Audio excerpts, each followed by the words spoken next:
when I changed her, she was red and very sensitive.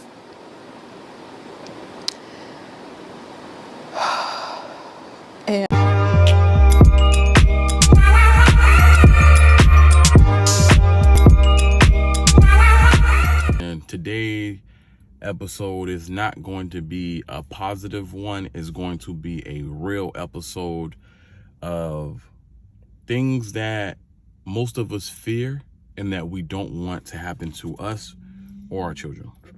The young lady that you saw in the thumbnail, and I'll show a little clip of the video when she spoke. Hey ladies, welcome back to the new Trophy Wife. Today I'm going to be sharing my story with you guys about how I went from being a single mom to a spoiled housewife in less than 1 year. She went through something very terrible and traumatic, and believe it or not, it happens way too often. It is scary how often this happens, and it honestly breaks my heart to see this happen. And it happens over and over, and it's probably happening right now as we speak to thousands of girls, and it's gonna happen tomorrow. And it's like, at this point, sometimes like you feel like it's nothing going to ever stop, you know, the graping, you know what I'm saying, the RAPE from happening. But this case scenario could be avoided. And I know, like, sometimes there's nothing that you can do to avoid this, but there are certain conditions that you can put yourself into that speed up this process, right? And this young lady, she has a page. You'll see on the description. I'll place her YouTube under the description. And she has a page where she shows women how to find a rich man and how to get married and stuff like that. She became pregnant at an early age from her high school boyfriend, I think at 17 years old. And she ended up deciding to leave him. I guess she feels as if he wasn't able to give her the lifestyle that she wanted and it wasn't working out. So she decided to go on these dating apps.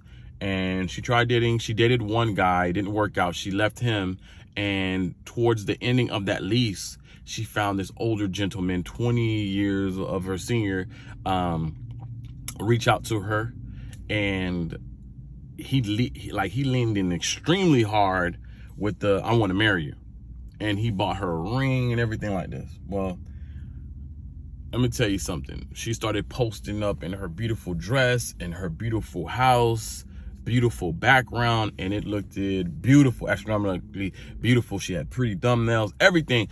Any woman that would have seen that would say, I want that lifestyle. I want what she has, right? But she says that she was graped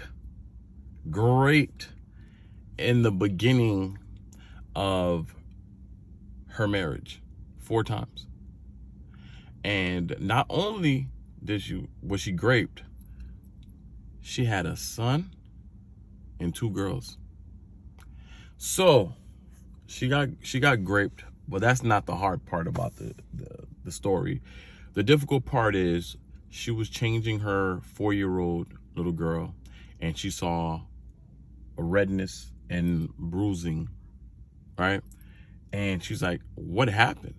And she's just shocked because she was a child of grape herself.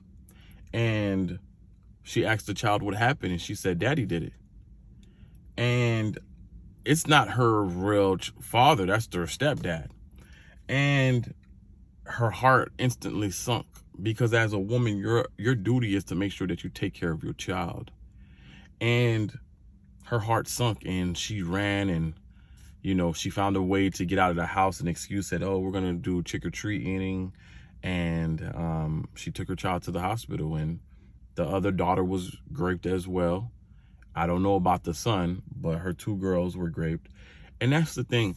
A lot of women, they're searching for happiness so much, so hard, to the point where they'll put their child and life in jeopardy just so they can say, hey, I have a ring. Hey, I have the house. Hey, I'm so happy. Hey, I'm living this lifestyle. And I often see a lot of YouTubers in the manosphere talk about this, where they said, do you choose your happiness or do you choose your family? And majority women say, I choose my happiness. because it's, you know, like as a man, we do jobs that we're not too fond of, but we do it because we want to support our family. We do the things that we have to do in order to stabilize our household and to take care of our family, whether or not we like it or not. Oftentimes, a lot of men are not happy. They're in sexless marriages, but they don't leave. They stay there because they want to keep their family intact. But on the opposite side, a lot of women leave their marriage because they feel as if they're not getting what they want out of the marriage. They chase after this fairy tale, this dream, and they are predators out there waiting to attack women in these situations. So it really does break my heart. Sometimes I do want to be in the law service and a police officer, but I have no mercy for individuals that do that type of stuff to kids. I would feel so angry that I don't know what I would do to a person that would do that to a child. And it really does break my heart. I pray for her. I pray for her children. But ladies, please take this as a note, advice, and take this as an example. Stop chasing after material things. Stop chasing after these fantasy guys. Stop chasing after these people. Stop putting your children around individuals that can harm them. And I know sometimes you can do your best to keep them away, these monsters, these predators away, and somehow, some way they'll try to figure out how to get to your children. Whether it's church, whether it's a family friend, whether it's at the park, you have to do due diligence. And you have to keep God in your life, and you need to make sure that your child knows what to beware of, and don't let people in your circle watch them. Watch how that man looks at your children. That man shouldn't even want to be in a bathroom with your child. That man shouldn't even want to look at your child inappropriate. That child did not come from him. Let alone, it does happen where people do things to their own children. I've seen a lot of content, a lot of videos where fathers, grape their child and impregnate them. I seen recently a video of a mother sleeping with her child. So you got to really have God in your life. And like I said, please watch over your daughters, watch over your mother, watch over your sisters. And if you see something, say something, and trust the process. All right. So you'll get through it. They'll get through it. Love you guys. Peace out.